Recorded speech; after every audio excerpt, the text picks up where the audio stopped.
ជំរាបសួរពុកម៉ែបងប្អូនឃើញថាដាក់ចុះដាក់ឡើងដាក់ចុះដាក់ឡើងវិញទៅទេទៅតាយពេញតែខ្ទះនឹងហើយក៏នេះដាក់ចុះម្ដងហើយម្ដងទៀតម្ដងហើយវិញថាតាយនេះគឺមិនមែនជាស្អីទេនេះគឺពវៀនមន់បំពងណា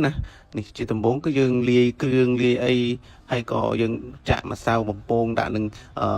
ឆ្នាំងរបស់យើងណាហើយក៏យើងយកពវៀនមន់នេះយកមកប្រឡាក់ម្ដងមួយហើយវាពវៀនមន់នេះយើងស្ងោររួចម្ដងហើយប៉ុន្តែយើងអាចបានថតពីសកម្មភាពស្ងោរទេគឺ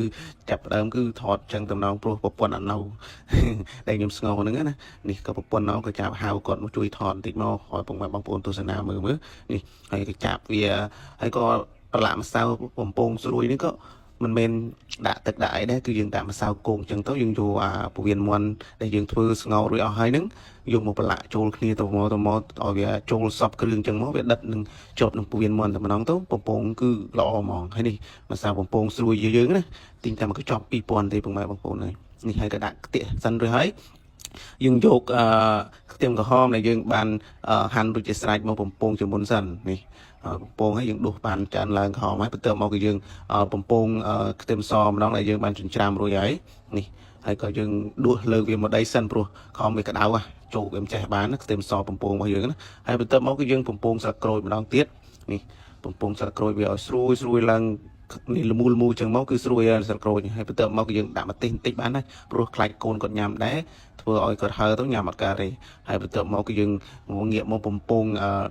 ពវៀនមន់សិននេះបំពងម្ដងមួយដាក់វាទាំងវែងចឹងហើយយើងបាក់កាត់វាទេគឺពវៀនមន់វារួញស្រេចតែម្ដងណានេះហើយក៏ងាយស្រួលណាហើយក៏ធ្វើទៅក៏បំពងឡើងក្រហមឡើងពងកន្លាតអីគឺយើងលើកវាដាក់នឹងថានេះហើយក៏មើលឃើញតែស្រួយខ្ញោករឹងកំព្រឹសស្រួយខ្ញោកក្នុងសូប្រាវហ្មងពុកម៉ែបងប្អូននេះឃើញគេដាក់មកគឺគួរឲ្យឆ្ងាញ់ហ្មងតំណោះមែនទែនហើយនេះដែលយើងបំពងសាក្រូចស្លឹកអក្រៃរួចអស់ហើយគឺដាក់វាតែនេះរួចហើយយើងដាក់ខ្ទឹមបំពងយើងដែលយើងបំពងរួចហើយនេះដាក់ម្ដងមួយមុខចូលគ្នាយើងក្លុកដូចស្លាកមន់បំពងយ៉ាងឯងប៉ុន្តែអានេះជាពវៀនមន់បំពងទេមិនមែនស្លាកមន់បំពងទេពុកម៉ែបងប្អូននេះហើយនេះឃើញទេដាក់រ៉ូឌីមកល្មមដែលយើងអាចថាបំពងទៅ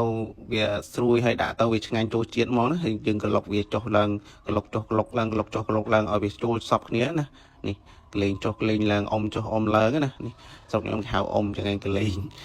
ប៉ុន្តែស្រុកបងប្អូនមិនដឹងហៅអីទេនេះហើយកលេងចុះកលេងឡើងដាក់វាឲ្យចូលជាតិហ្មងយើងដូចធ្វើដូចអាក្លុកស្លាកមុនក្លុកហើយនេះក៏រួចហើយគឺយើងដាក់នឹងថាសដាក់ថាសដាក់នឹងចានស្លឹកមានស្លឹកចេកមានអីសំណួនណាពុកម៉ែបងប្អូននេះហើយឃើញទេនេះមកល្មមហើយក៏ចូលរួមញ៉ាំទាំងអស់គ្នាពុកម៉ែបងប្អូននេះមានម្ហូបពិសេសទៀតហើយនេះគឺពវៀនមន់ស្រួយបំពងជាមួយនឹងគល់អក្រៃជាមួយលក្រូចជាមួយខ្ទឹមក្រហមម្ទេសហ្នឹងណាពុកម៉ែបងប្អូននេះហើយក៏ណាជាទៀតគឺអាចបានបណ្ដោបាន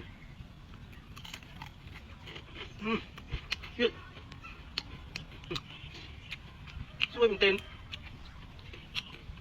វាគ្រប់ហ្មងនេះលក្រូចទៀត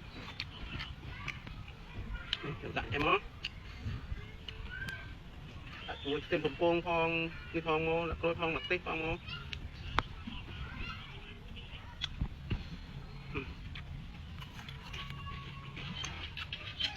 ទៀត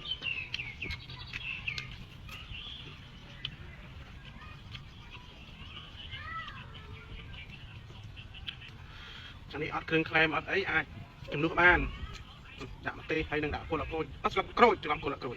នេះអូដាក់វាជាប់ទេកាលនេះផងហ្នឹង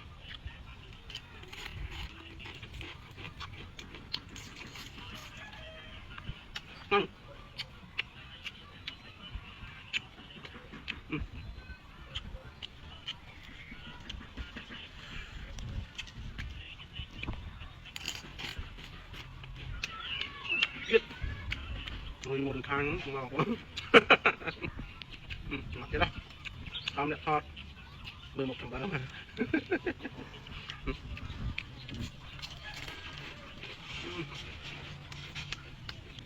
ីដេអូជើងក្រោយមានអីទីមានតែពាក្យថាអរគុណសម្រាប់ការចូលមើលសម្រាប់ការ like សម្រាប់ការ share follow page របស់ខ្ញុំណាសូមអរគុណជម្រាបលាបាយបាយ